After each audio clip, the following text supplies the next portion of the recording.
சின்ன வயசுலயே அவங்க ஆத்தா செத்து போனதும் ஒருத்தர் உசுறு அன்பு கிடைச்சிடாதான் ஏங்கிட்டு இருந்தவன். என் பேரை தவிர வேற என்ன தெரியும் உனக்கு?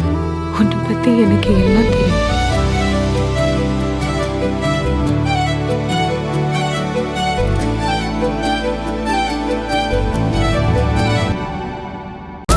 இங்க வா மதி, கொஞ்சம் பயப்படாம இரு மதி.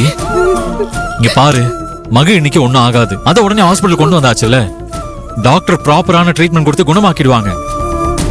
அவங்க பாய்சன் கேஸை ட்ரீட் பண்றதுல ரொம்ப எக்ஸ்பீரியன்ஸ் ஆனவங்க. நீ தைரியமா இரு மதி. எல்லா பிரச்சனைக்கும் அந்த ஸ்வேதா தான் காரணம். ஆதி, மகள் அவளை பத்தி அவ்வளவு சொல்லியும் நீ தான் கேட்கல. அதனாலதான் அவன் இப்படி ஒரு காரியத்தை பண்ணிட்டான். எதுக்காக மகளை புரிஞ்சுக்காம இவ்வளவு கஷ்டப்படுத்துற? அவ உன்னை அவாய்ட் பண்ணிட்டாங்கிற கோவத்துல தானே நீ அவ மேல அக்கறையே இல்லாம இருக்க. ஐயோ, என்ன மதி பேசிட்டு இருக்க? நான் அக்கறை இல்லாம இருக்கனா? அவ தனியா இருக்க கூடாதுன்னு நீ சொன்னதுனால மட்டும்தான் அவளை வீட்டுக்கு கூட்டிட்டு வர அலோவ் பண்ண. வந்ததுக்கு அப்புறம் எவ்வளவு பிரச்சனைன்னு நீயே பார்த்தேல. எங்க அம்மா உன்னால கூட இவ்வளவு டென்ஷன் ஆனது இல்ல. ஆனா மகிழினியால அவங்களுக்கு தினம் தினம் பிபி ஏறிக்கிட்டே இருக்கு மதி. இல்ல ஆதி, மகளால எந்த பிரச்சனையும் இல்ல. எல்லா பிரச்சனைக்கும் காரணம் அந்த ஸ்வேதா தான். அவ உங்க வீட்டுல இருக்கிற வரைக்கும் யாரையுமே நிம்மதியா வாழ விட மாட்டான். ஐயோ இல்ல மதி, நீ புரியாம பேசிட்டு இருக்க. மகிழினி இந்த வீட்டுக்குள்ள வராம இருந்திருந்தா இந்த பிரச்சனை எதுவுமே நடந்திருக்காது. இனிமேலும் பிரச்சனை வராம இருக்கணும்னா மகிழினி வீட்டை விட்டு வெளியே போனாலே போதும் மதி. நீ என்ன சொன்னாலும் ஏத்துக்குவேன் ஆதி. ஆனா மகள் வெளியில போக சொல்றத மட்டும் என்னால ஏத்துக்கவே முடியாது. நான் ஏற்கனவே அவளுக்கு துரோகம் பண்ணிட்டேன்னு குற்ற உணர்ச்சியில வாழ்ந்துகிட்டு இருக்கேன். அவ யாரும் இல்லாம அனாதையா நிக்கிற நேரத்துல அவளை தனியா தவிக்க விட்டு நான் எப்படி உங்க வீட்டுல நிம்மதியா இருப்பேன் ஆதி? என்ன பொறுத்த வரைக்கும் மகளுக்கு ஒரு நல்ல வாழ்க்கை கிடைக்கிற வரைக்கும் எனக்கு நிம்மதியே கிடைக்காது ஆதி. மதி ப்ளீஸ் மதி, இதுக்கு மேல உன் கூட என்னால பேச முடியாது. இங்க பாரு, இது ஹாஸ்பிட்டல். இங்க நம்ம பிரச்சனை பத்தி பேச வேண்டாம். எதுவா இருந்தாலும் வீட்டுக்கு போய் பேசுவோம். முதல்ல மகிழினி சரியாய் வரட்டும். Sorry sir. சார், மகிழினி இப்படி பண்ணுவாங்கன்னு எதிர்பார்க்கல. இப்ப எப்படி சார் இருக்காங்க? இப்பதான் இனிமா கொடுத்திருக்காங்க மாதவன். மகிழினி என்ன பாய்சன் சாப்பிட்டான்னு டெஸ்ட் எடுக்க சொல்லியிருக்கேன். அத வெளியே லேப்ல கொடுத்து அது என்ன மாதிரி பாய்சன் ரிப்போர்ட் வாங்கி என்கிட்ட கொடுங்க. Okay sir. மாதவன், நீங்க அதை மட்டும் ஃபாலோ பண்ணுங்க. ஓகே? ஓகே சார், நான் பாத்துக்கோங்க சார்.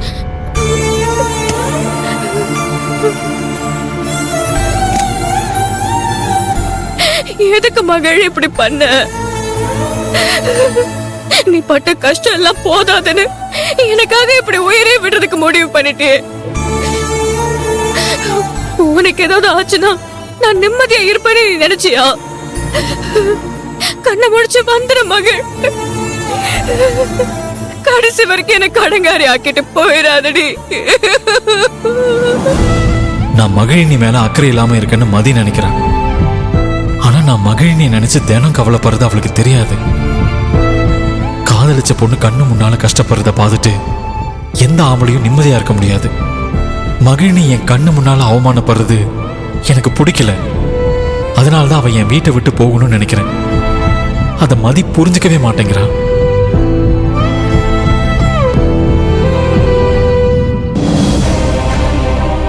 மதி, மகிழினி கஷ்டப்படுறதுக்கு நான் காரணம் இல்ல மதி.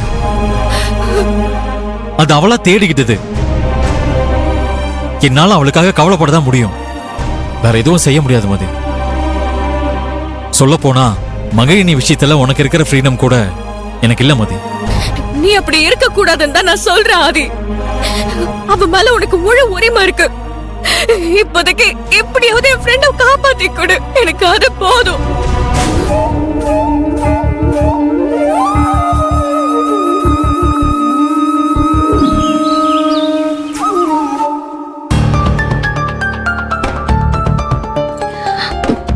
கடவுளே, மகனிக்கு நல்லா ஆயிடணும்.